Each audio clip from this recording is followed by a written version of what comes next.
বেরিয়ে এলো মিশরের প্রধান কোচকে হলুদ কার্ড দেওয়া এবং সাইড কোচকে লাল কার্ড দেওয়ার আসল রহস্য। ফিফার ক্যামেরা ফাঁকি দিলেও এই রহস্য ধরা পড়েছে মিশরীয় এক সমর্থকের ক্যামেরায়। বিশ্বসেরা ফুটবল বিশ্লেষকরা বলছেন সালাহকে করা ফাউলটি আসলেই ফাউল, কিন্তু রেফারিরা এড়িয়ে গেছেন। ভিআর চেক দিলেই ফাউল নিশ্চিত ছিল। কেন ভিআর চেক দেয়নি রেফারি? মিশরীরা দাবি করছেন তাদের সাথে ষড়যন্ত্র করা হয়েছে। আবার অনেকেই দাবি করছেন ফিফা ও রেফারিদের টাকা দিয়ে কিনে ফেলেছেন স্কালোনিরা। রেফারিদের টাকা দিয়ে কিনা আদৌ কি সম্ভব? এবং সালাহকে করা সহজ ফাউল কে ফাউল না দেওয়া কি কোনো ষড়যন্ত্র নাকি অন্য কিছু? আর এদিকে জনপ্রিয় রিয়েকশন স্টার স্পিডিকে শুধু গণধুলাই ছাড়া যা যা করার সব করে ফেলেছে আর্জেন্টাইন সমর্থকরা। চলুন আর্জেন্টিনা বনাম মিশরের ম্যাচের প্রতিটি কন্ট্রোভার্সিয়াল এবং ভাইরাল ঘটনাগুলো নিয়ে এক এক করে বিস্তারিত জেনে নেই।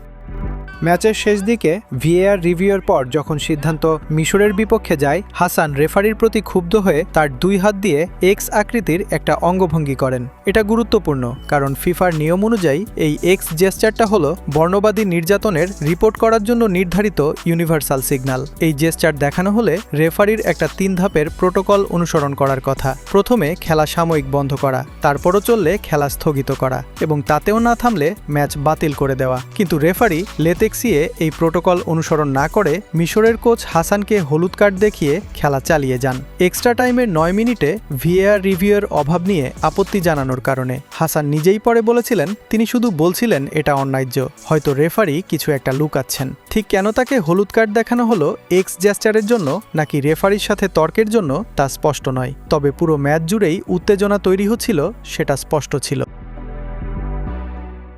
লাল কার্ডটা এসেছিল আলাদাভাবে। ম্যাচের 94তম মিনিটে মিশরের কোচিং স্টাফের একজন সদস্যকে লাল কার্ড দেখানো হয় যখন প্রতিবাদ চরমে পৌঁছায় এবং কিছু দর্শক অভিযোগ করেন ম্যাচ পাতানো হয়েছে বলে ভিএআরের একটা সিদ্ধান্ত মিশরের বিপক্ষে যাওয়ার পর। তবে লাল কার্ড দেওয়ার বিষয়টি ম্যাচ চলাকালীন সময়ে স্পষ্ট বোঝা না গেলেও ম্যাচ শেষ হওয়ার পর মিশরীয় এক সমর্থকের টুইটারে শেয়ার করা এক ভিডিওতে দেখা যায় রেফারি প্রথমে কার্ড দেখাতে চাননি, কিন্তু যখনই লিওনেল মেসিকে উদ্দেশ্য করে স্লেজিং এবং ম্যাচ পাতানোর অভিযোগ করেন মিশরের এই সাইড কোচ, তখনই তাকে সাথে লাল কার্ড দেখান রেফারি, যা এই ভিডিওতে স্পষ্ট দেখা যাচ্ছে।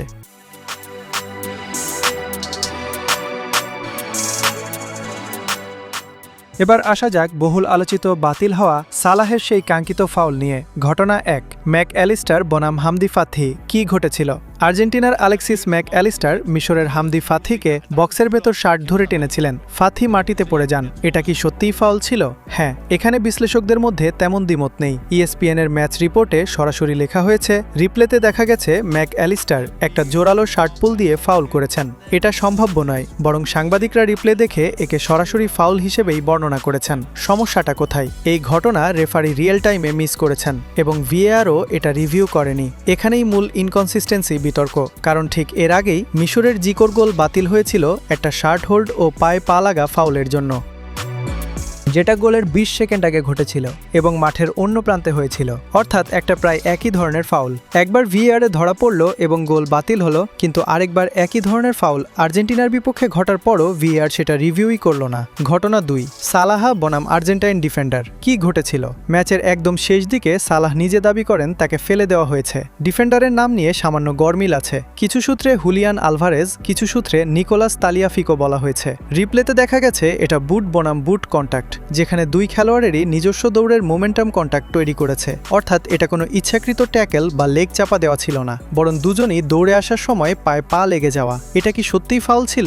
এখানে মতভেদ আছে। প্রাক্তন রেফারি ও বিশ্লেষক স্কটের মতে কন্ট্যাক্ট থাকলেও তা পেনাল্টি দেওয়ার জন্য যথেষ্ট ছিল না, অর্থাৎ তার মতে এটা প্রকৃত ফাউল থ্রেশহোল্ডে পৌঁছায়নি। অন্যদিকে একজন ফ্যান বিশ্লেষণে বলা হয়েছে ডিফেন্ডার বল পাওয়ার পর সালাহ সেটা স্পর্শই করেননি, তাই এটা পেনাল্টি হওয়া উচিত না। অর্থাৎ এই নির্দিষ্ট ঘটনাটা প্রকৃতপক্ষে সীমারেখার কেস, আগের ঘটনার মতো স্পষ্ট নয়। রেফারি কি ইচ্ছাকৃতভাবে এড়িয়ে গেছেন? সরাসরি বলতে গেলে এমন কোনো নিশ্চিত প্রমাণ নেই যে রেফারি ইচ্ছাকৃতভাবে ফাউল এড়িয়ে গেছেন।